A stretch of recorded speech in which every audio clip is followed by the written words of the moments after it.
Welcome back to my channel. I'm so glad to see you again. And if you're new here, well, hello. My name's Joanna and I paint miniatures. Today we're going to cover roses and leaves and a little bit of scroll work in part 2 of a 4-part series where I'm painting freehand on a Warhammer Imperial Knight.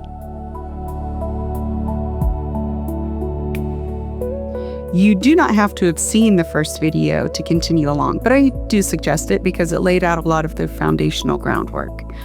Before we get started though, I want to say thank you to everyone who's already commented on my previous videos. It really means a lot to me.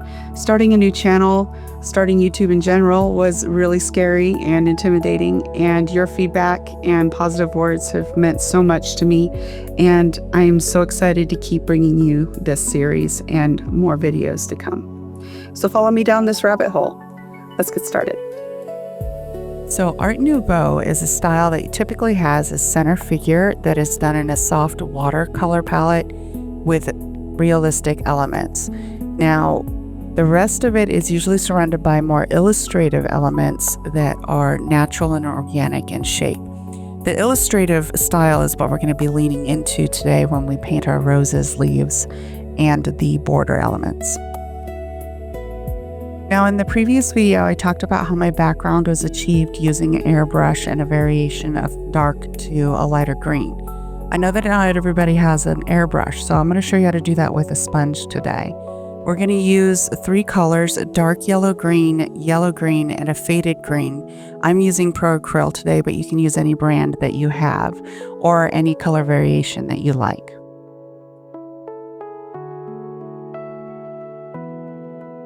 Okay, we are going to speed run through a lot of this because it's as entertaining as watching paint dry. But start with your base coat, usually your darkest color, and you're just going to give it 2 to 3 coats depending on the coverage of your paint. I think with these paints I did 3 coats because I wanted a nice smooth base to start with.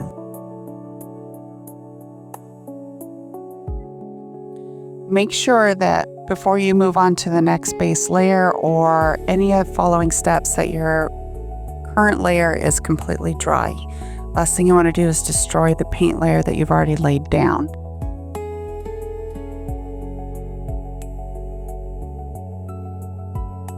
Once dry, go ahead and add another layer. Now you'll notice that there's a few streaks. I can erase that by going in the opposite direction to the original brush strokes.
Now let it dry.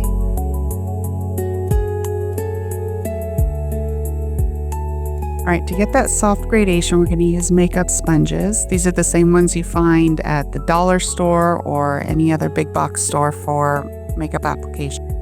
Get your sponge wet with water first, wring it out as much as you can, and then take a towel and squeeze it inside a towel to get as much of that moisture out.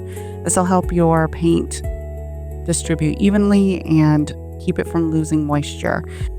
Slowly build your gradation by using lighter colors in smaller areas as you move up. Make sure you let your paint dry in between layers, otherwise you will destroy all the work you did beforehand.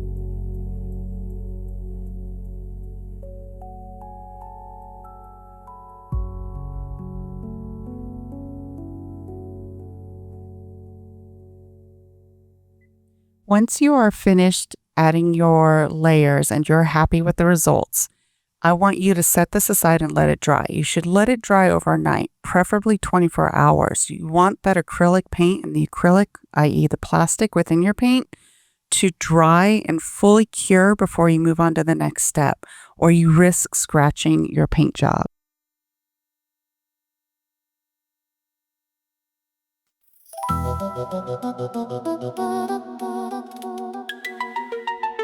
And remember, we're going for an illustrative style, not realism. There are a lot of tutorials online that can show you how to draw a rose using simple shapes. Now remember that Art Nouveau is very illustrative, and that's what we're going for. Keep it simple, nothing too complicated. Let me show you what it looks like when using both a chalk pencil and a graphite pencil. These are the two that I'm using today. There are different variations online or in stores. Just make sure that your graphite pencil is a very soft lead and your chalk pencil is very sharp. Also with the graphite pencil, this will help you get nice, clean lines when you're drawing. Remember, we're working very small scale. You don't want anything super chunky on you. We're going to use simple shapes to build this rose. Start with just a little swirl or a letter E right in the center of where your rose is going to be. Then you're going to build out from there simple curved shapes like the letter C all the way around. Start with 3 in your first layer and then build up to 4 or 5 as you go out. The very last circle that you're going to make is going to be your outer petals, and those can be a little fancier. So you see me adding a little bit of a point to the end of each, or right in the center of each of these rose petals.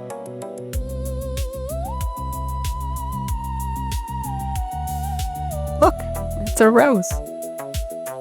Now let's do it again using the graphite so you can see the difference of how each tool looks on this, I would say, middle tone background. Start with your little swirl or E and simple curved shapes all the way around, building out until you get as big as you want. Then your last layer is fancier than the rest.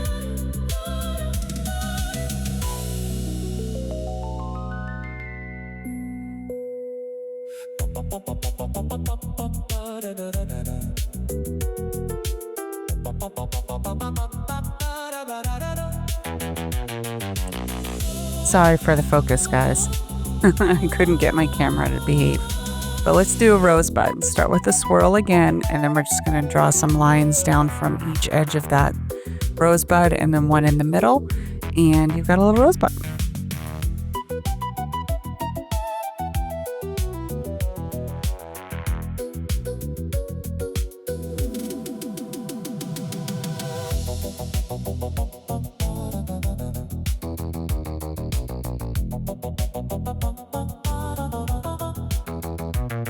All right, so you made a mistake and you want to erase something. I've got you covered, don't worry. You can use a soft artist eraser or a kneading eraser, the gray one in my hand. Knead it, get it nice and clean, and then what you're going to do is you can either just press down on the image and lift up some of the graphite or chalk that you've laid down. This helps when you go to paint so you don't have too much excess material sitting around interfering with your paints. Or you can fully erase it, and I'll show you what that looks like on the other side of this banner.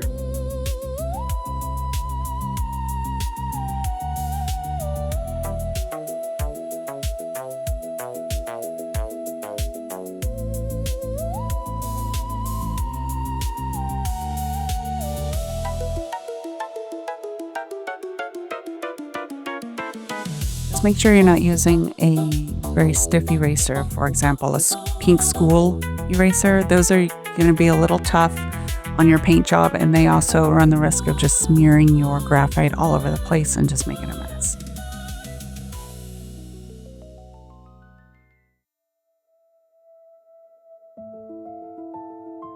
All right, let's get ready to paint. I'm using a variety of reds, both acrylic inks and acrylic paints, and then to highlight some yellows and creams, and shadows are done with a dark brown ochre. Collect your images and start painting. First, we're going to just kind of block out everything in a mid-tone red, and this gives us a really great map. Nice thing about red is they tend to be fairly translucent, so even with this first layer of red that we're filling in all of our designs with, you can still see the markings that you've laid down previously. You saw me color block a lot of these roses out in the previous video, so I could already see where all of my red's going to be in my composition. I'm just following all of the lines that I laid out before and just giving a great background for all of these roses that we're going to paint.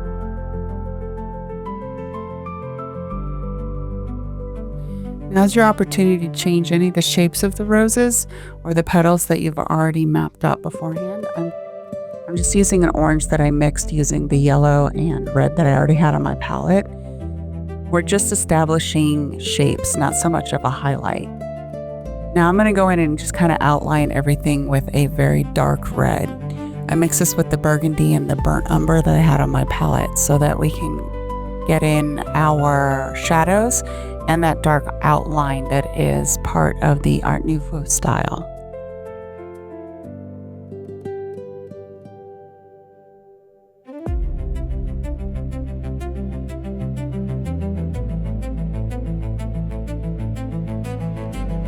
From here, I just keep working back and forth, pushing my shadows deeper and pulling my highlights higher.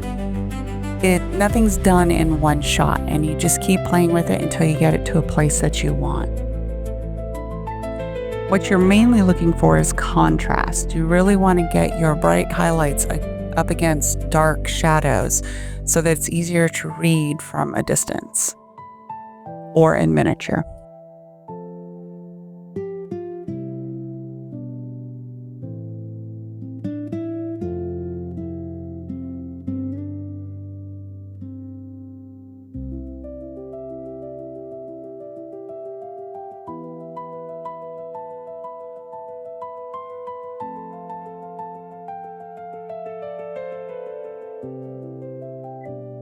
Now you can make your roses as simple or as detailed as you like. Here I'm going to add in some little lines that help sell the effect of the veining of each of the rose petals. They're super tiny little lines. They're nothing too dark. It's just to suggest, hey, these are rose petals. Rose petals have veins. My highlight color is mostly in the warm yellow range or oranges. I'm trying to avoid going pink with my rose, but it really doesn't matter because when you finally get to a point where you're feeling confident that your highlights are pushed high enough and your shadows are dark enough, you can change the color of your rose to suit your preference.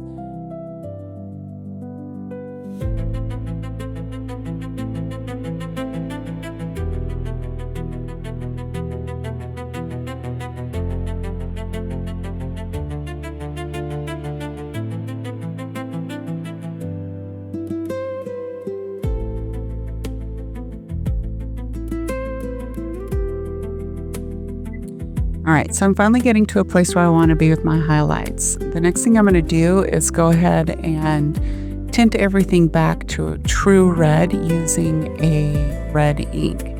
I don't have a red ink on hand that is true red, so it's actually a combination of a more orange red and a more blue red together, and they just create this beautiful saturated red, and it's a very thin layer. You can see it's just enough to stain or tint everything in the direction that I want it to go.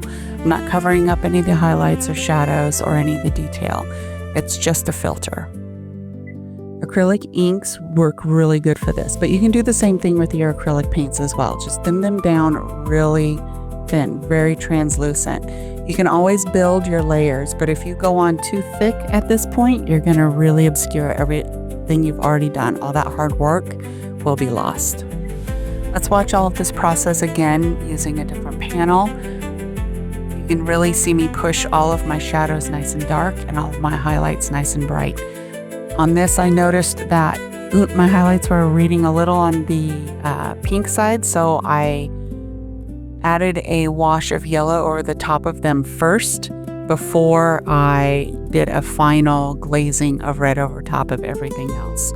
You can really see the transition as it goes. I'm going to speed this up and you can get a really great side-by-side from one side of this main panel to the other, where you can see how the inks really pull that deep red saturation of these red roses to a point that really pops.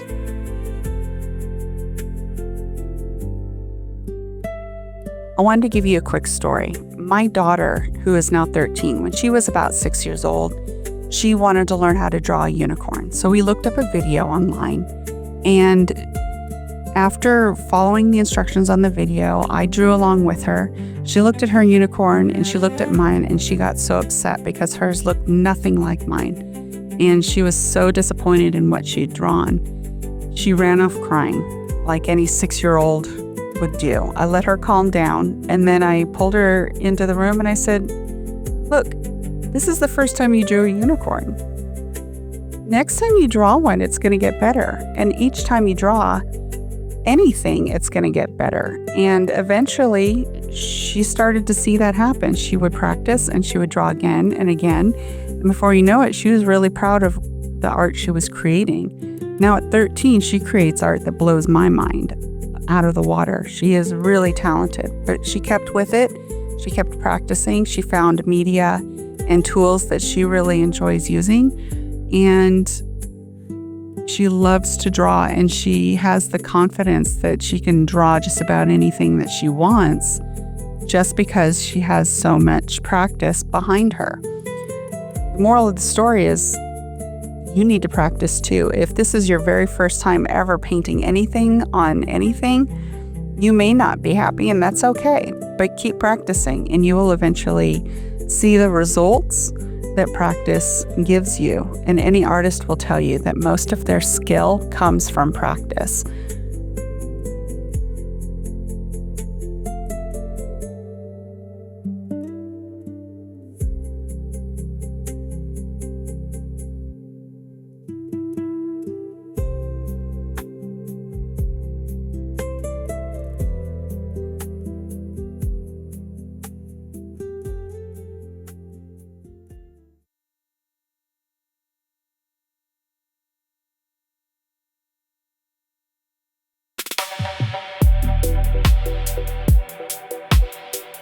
All right, roses are done. Let's work on leaves. Now, just like in flower arranging, you want to create both a frame and to break up these large areas of color that you've already laid down with these red roses. Start off by color blocking out your leaves with just a dark green. We're going to do this in a couple of coats to really establish a nice deep base background for our leaves.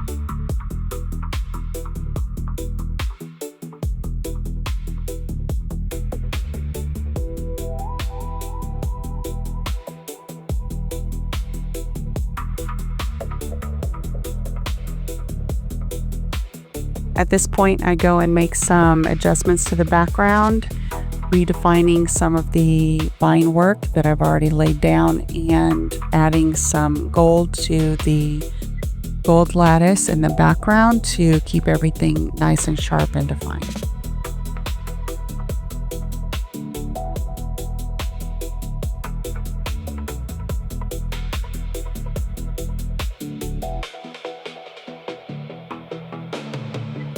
All right, let's start building out these leaves. We're just going to go ahead and add a layer of a medium green over at the top of that dark green.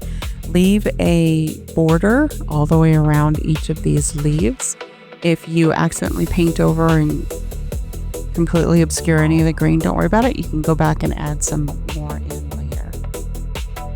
We're just creating a foundation for the texture for the leaves next step. All right, this is where it gets a little finicky.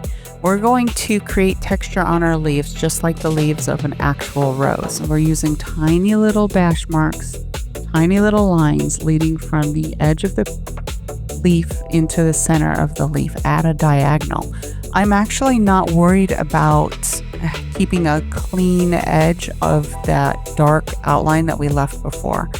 What we want to do is actually create like the illusion of a jagged edge. Roses have a serrated leaf, and we create that by ignoring that line that we've already established, that dark outline, and that contrast between the light green that we're putting on top and that dark outline really sells that serrated edge look of a rose leaf. Blood and skin and flame, steel and shadow dawn. All right, last step for our leaves and we're done, and that's just to add a final medium brown center vein and a couple, like 2 to 3 veins leading from that center vein in each leaf out to the edge.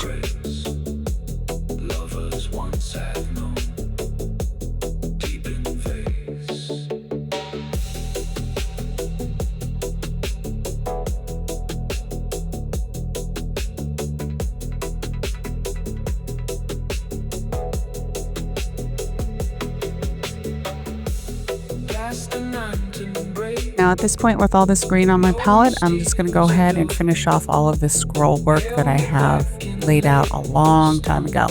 I'm just going to go and darken up everything, make adjustments to the actual design if I want.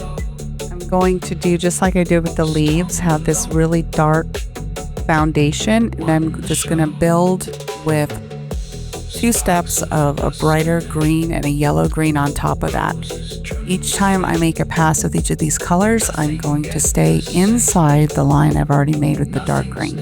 Again, if I accidentally go over the edge, no problem. I just go back with that dark green and add a little bit of a border to the scroll as I go.